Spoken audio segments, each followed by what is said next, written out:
Maaliif ifirraa qabeenya kana fudhattee konkolaataa fudhattee maaliif hin sirbin mootummaa laftu? Kilaati gaalii sanarra dhaamsa. Uffata waraanaas kaawwatanii waa tokko tokko jedhanii sirbaa turan bakka turree fi akka turre hundi keenya wal beekna. Jechuun amma inni maallaqa jechuun hagam birrii miliyoona meeqa baankii qabdaa ma fakkeenya jechuun.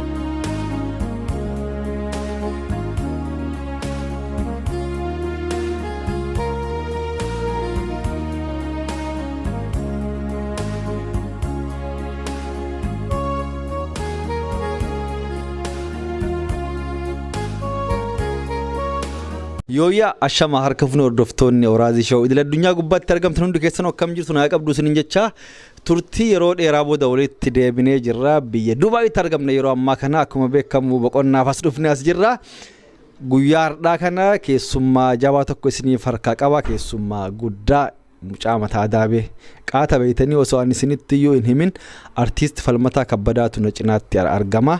Afaan qofaan farsuun hin taatu waraara. Fashion siyasa barana Oromara aboo kaskumara kasi kumara ki artist Falmataa Kabbadaa baga nagaan dhufte. Abdii kiyyaayee atis baga nagaan neegdee baga nagaa wala garreessin jedha. Akkami diaspora dharee amma biyya Dubaay jirta amma diaspora ma namni biyya irraa ba'e hundinuu diaspora ma akkam jireenyi diaspora? Diasporaan ka yeroo biyyatti galan diaspora natti fakkaata malee yeroo achi akka nama diaspora natti fakkaatu. Mee haalatti biyya irraa dhuftee fi sababa itti as dhufteef natti himi. Ani jalqaba biyyaa hiruun dhufachaadha. Baqadhees miti ani biyyaa dhufe. Hiriyaa kiyya tokkotu weellisaa Sonnaaf Adam konsertii qaba asitti. Sagantaa isaa kanarratti hirmaachuufan asitti argame jecha isa gargaaruufan. Nawaa mannaanan asitti argamee fi asumaanan isas ture jechaadha xiqqooshii haga haalli biyyaa xiqqooshii tasgabbaa'utti xiqqoo as turuu barbaade hiriyoota kiyya bira jechaadha. Artiist Falmataan eenyudhame gabaabsi ifibsi Falmataan eenyu? Falmataan Falmatuma. Falmataan yoo Falmataan du'ellee Falmataan hin du'u anatu du'a malee Falmataan hin du'u jechaadha walumaa galatti Falmataa jechuun ana qofa miti atillee Falmatuma. Uummanni Oromoo martuu falmataadhuma jechaadha kan falmachaa jirus namoota hedduutu jira waan ta'eef akkasii Falmataan. Gaggabaabseetuma naa deebisu jirta galatoomi masitti Dubaayitti mudannoon addaa qabda afaaniin wal qabatee waanuma ta'e mudannoo wayii waan nutti mudandeettu jira. Asittillee mudannoo baay'ee hin qabu akkasuma yeroo mana nyaataa seenan yookiin immoo kaafteeriyaa yeroo seetti yeroo waa ajajattu waan kun illee maqaan isaa xiqqoo nu barbaachisa ture baruu ani hin barree kaafteeriyaa tokko seenee jechaadha hiriyaa kiyya faana duu waan jedhamu tokko jira lallaafaa siim kaardiidhaan yaada dabarte siim kaarduu waan jedha san siim kaarduu waan jedhu sanaan duu sana ajajadhaa jechaadha yeroo baay'ee isaan yaadadhaa mudannoon jiru kanuma. Artii Oromootti akkamitti akka seente takka jedhu. Lammaffaa namni fakkeenya sii ta'e namni abbo nama kana argee nama kanattu artii Oromootitti na dhiibee nama kana fakkeenya naaf ta'e akkasumas haalatti artii Oromoo keessa seentemee gabaabsi naaf ibsi. Tole ani kan inni artii jalqabee guyyaa isaa yaadachuu baadhus ani artiidhuma keessatti nuuf argee mana barumsaarra jalqabee jechaadha. Yeroo kutaa elementarii baradhu haga iskuulii baradhutti ani miini miidiyaan hordofaa ture miini miidiyaa kanatu kontrol godhaa ture mana barumsaa keessatti sirboonni ani dhaggeeffadhu immoo sirboota duriiti fakkeenyaaf kan akka sirba Eebbisaa Addunyaa sirba Umar Suliimaan sirboota Daawitee Mokonnon fa'aa kana dhaggeeffadhee yoo nagahee jechaadha sirboota duriin dhaggeeffadha. Namni artiitti na dhiibe jettee ati yaaddu akkuma beekamu kaa Eebbisaa Addunyaati sirboota Eebbisaan jaaladha.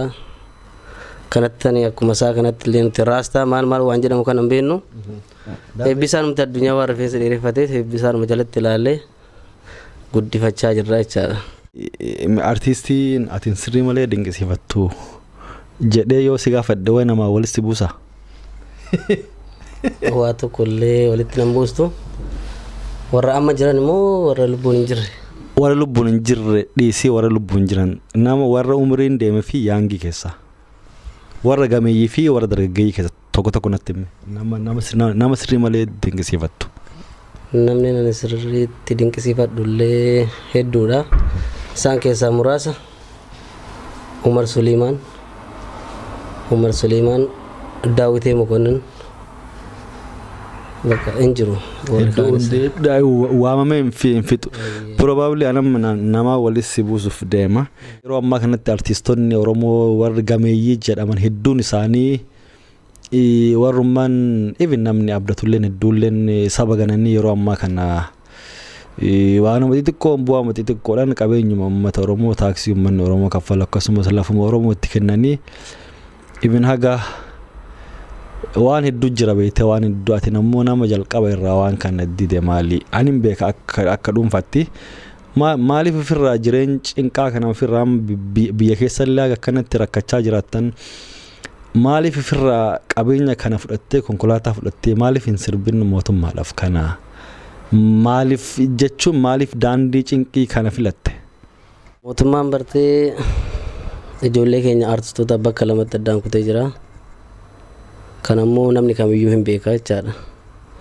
Maayidaa fi warra kaan biizinasiidhaan waa tokkoon ofitti qabee warra kaan immoo ofirraa dhiibee akkuma jarri kun lamallee walirratti duullee akka wal lolluuf ture yaan isaanii.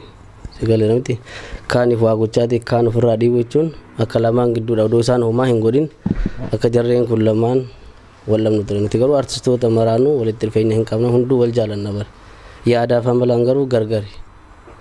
Sigalee amma warri uffata waraanaas kaawwatanii waa tokko jedhanii sirbaa turani bakka turree fi akka turre hundi keenya wal beekna. Kun immoo isaan gama sana jiru nuti gamana jirra. Osoo ta'e jalqaba isaan irraa kaasee jaalatamuu qaba. Har'aa isaanii osoo hin taane kaayyoo isaanii ganamaa sana faana jaalatamuu qabu malee har'aa sana isaan qofa miti kan jaalatamuu qabu. Yoo na jaalate yoo na barbaada ta'e kaayyoo kiyyaa fi eenyummaa kiyya faana na barbaaduu qaba malee kaayyoo kiyyaa fi eenyummaa kiyya dhiisee ana qofa saampila natti fayyadamuudhaaf maalaan isas hin fayyadu waan ta'eef kaayyoo jala hin deema malee nama jala hin deemu jechaadhaan. Kaayyootu na hoogganaa kaayyoo na bobbaasa. Gaaffii kiyyaatti achis deebisaa. Maaliif jireenya cinqee filatte osoo wanni lafaa gas gawwan nagana gahu jiru maaliif jireenya cinqee filatte? Lafti as jirti konkolaataan as jira maaliif fudhattee hin sirbin daarektii gaaffii daarektiidha daarektii mannaa deebisi cigoo miti daarektii. Fudhachuun kun rakkoo qaba. Warri fudhate yookiin rakkatee uffata kaawwatee sirbaadha waan ta'eef dirqama isaanii waa fayyadamte ta'e immoo dirqama waan fayyadamte sana hojjechuun dirqama keeti. Bakka jirtu sana murteessaadha. Uummata kiyyaafan hojjechaadha waan ta'eef uummataafan sirbaa jira waan ta'eef malee kanaan akkas ta'e sanaan akkas ta'e jechaa hin jirru. Uummataaf hojjechaarra akkasi wanti jiru rakkoo. Kanaaf wanatama naan jechuu jirtu uummata Oromoo rakkatu rakkinni kiyyalleen bal'inni kiyyalleen uummatuma Oromoo wajjini falmataan nama kaayyooti malee nama waan itti aman irratti du'u nama haga lubbuu isaa deemudha malee waan xixiqqoo nama falmataa bittuu mitiidha. Akkasin naa deebifte. Okay. Wanni biraan mallee ka'an si gaafadhuume artistoonni Oromoo beeyta gadadoo beeyte jireenyi isaanii waan uummanni Oromoo beeku biyyuma san keessattuu artistoonnummaan saba biraa singilii takka baasanii jireenya bareedaa jiraatu koonsartii hojjetu artistoonni Oromoo ammoo dararaa hedduu keessa darbu beeyte akkuma tilleen beeyte yoo waan xiqqoo warra mootummaarra jiru san hin faarsin waan san yoo hin godhin jireenya isaanii gadadoodhaa koonsartii hojjechuu hin danda'an. Na hubattee? Kanaaf inkaamillee even haguma jireenyuma dhuunfaa keessatti namni haalli sirba tokko yeroo hojjettu maallaqa itti fixuu malee waan qabdu itti fixuu malee wanni deebi'ee siif dhufaa hin jiru. Kanaaf amma akka dhuunfaatti waan si gaafachuu fedhu falmataan jechuun amma inni maallaqa jechuun haga birrii miliyoona meeqa baankii qabda amma fakkeenya jechuun namni artiistidha sirbi kan kee miliyoonan kalaalamuu beekamaadha dandeettii nama cimaa qabu artiist falmataan amma birrii miliyoona meeqa baankii qabda waan kanniin si gaafachuu danda'a naa deebifta. akkaawuntii kiyya ammallee yoo irratti dabaluu barbaadan akkaawuntii kiyyaa sumaan dhaamsa dabarfachuu nan barbaada. Akkaawuntii kiyyaadha kan jiru amma miliyoona 60 jechaadha. Saba kanan qaba malee akkaawuntii kiyyarra wanti jiru tokko hin jiru. Kanaaf artistiin kamiyyuu homaa hin qabnu walumaa galatti. Reefu diinagdeetti seenaa jiru waan ta'eef warri jiranis nuufaa jiraatan bakkuma jiran ta'anii waa guddaa hojjechuu danda'u. Warri bakka biraa jirus nu gargaaruu hin danda'u ture. Akkasitti immoo hin jiru. Fakkeenyaaf amma Zariyuun Wadaajoo fa'aa Niyoo Goobanaa fa'aa waa hin qabdaa. Akka artistoota warra kaanii sana miti. Kan Abashootaa yoo fudhatte amma haga biyya alaatti dhaqamee dooktoriin alaa ajajamee fiiti kan isaan wallaannamanii jechaadha. Keenya garuu an akka Zariyuu Wadaajoo an akka Niyoo Goobanaa amma rakkina keessa jiru. Waan Oromoo ta'aniif akkasitti rakkoo keessa ta'aniitoo dhukkubsachaatiin jiru jechaadha. Osoo artistii biraa ta'anii bakka barbaadan deemanii yaalamuu ture. Isaan keessatti of argaa jechaadhaan. Osoo mootummaan kun artistoota keenya walitti qabate diinagdeedhaan nu kaasa ta'e Zariyuu Wadaajoo fi Niyoo Goobanaa irraa arginaa turre jechaadha. Maadaa fi egereen keenyas akka Zariyuu Wadaajoo fa'aa kana akka Niyoo Goobanaa fa'aa kana jechaadha. Dafnee yoo falanneen ala yoo falmanneen ala furmaata biraa hin qabnu jechaadha. Sirba jaalattu sagaleen nu jechuu dandeettaa?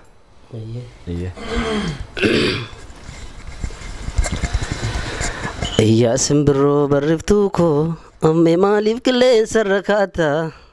Har'a qilleensarra fiigdus boruu dacheetu si nyaata.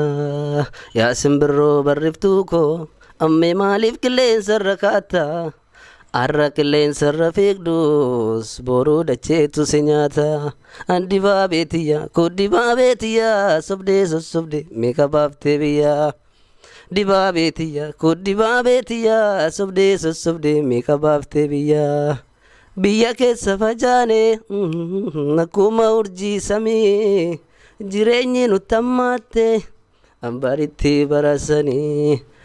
Lubbuun nu jiraachifte rabbii keenya yaa gaarii galanni kan kennamu mooticha hundaa olee. Kan jiru barriin darbaa namni maaf wal daddarbaa. Kan jiru barriin darbaa namni maaf wal daddarbaa. Dibaa beetiyyaa kuddibaa beetiyyaa sobdee sossobdee meeqa baaftee biyyaa. Artiist Falmataan sirboota hagam qaba hagammaatti? Ammaan sirbi kiyya jalqabaallee yaa afuuftuu gandaa jira. Orma gandaatiifan sirbee warra ilaalcha gandummaa qabanii fi warra ganda keessaatiifan sirbee jechaadha. Yaa allaattii baddaa roobee hin balalii maalo roobee hin shararii maalo roobee hin balalii. Yaa afuuftuu ganda sobdee natti ni gini maalo sobdee natti ni gini maalo sobdee natti ni gini. Harka dhiigaa nyaata sobdee natti ni gini maalo sobdee natti ni gini maalo sobdee natti ni gini. Yaa nama sirboota 8 gadhiisee jira. Kanattaan sun immoo amma albama xumureetan jira jechaadha. Albama qabadhee agas eegan xumuree gara waggaa 2 darbeera. Baadheetuman taa'ee jira. Hin hattamamne qabadheetuman jira jechaadha albama kana. Sirboota 12 sababa jiru immoo bal'inaan ati sin beektaa. Artistiin Oromoo maal keessa akka jiru hin beektaa. Uummanni Oromoo sin beekaa. Kana uummata Oromoottis himuu hin qabnu waan ta'eef uummanni quba qaba namni kamuu quba qaba jecha. Uummata Oromootiif maal dhaamta? Akkasumas wanni otoo an hin dubbatiin bira dabre jettu akkasumas dhaamsa uummata Oromoo walumaa galatti wanni dubbachuu barbaaddu yoo jiraate maayikii si kenna. Tolee ani walumaa galatti wanti jechuu barbaadu uummata Oromoodhaan kaayyoo jala deemaa malee nama jala hin deeminaa. Kaayyoon hoogganamaa kaayyoodhaan bobba'aa jedhaan. Hordoftoonni Oraazii Shoo akkasumas uummanni Oromoo biyya Dubaayii fi addunyaa guutuutti argamtan kan wajjin turtii goone artiist Falmataadha. Artiist Falmataan akkuma isin argitan nama ija laafu hin saalfata. Haa ta'uuti waan dubbachuu barbaadu hundaa dubbatee jira. Artiist Falmataanis geeffate fakkaata. Anis gama kiyyaan qopheessee qophii kana kan isiniif dhiyeesse Abdii Xayyibuu Waaqoti.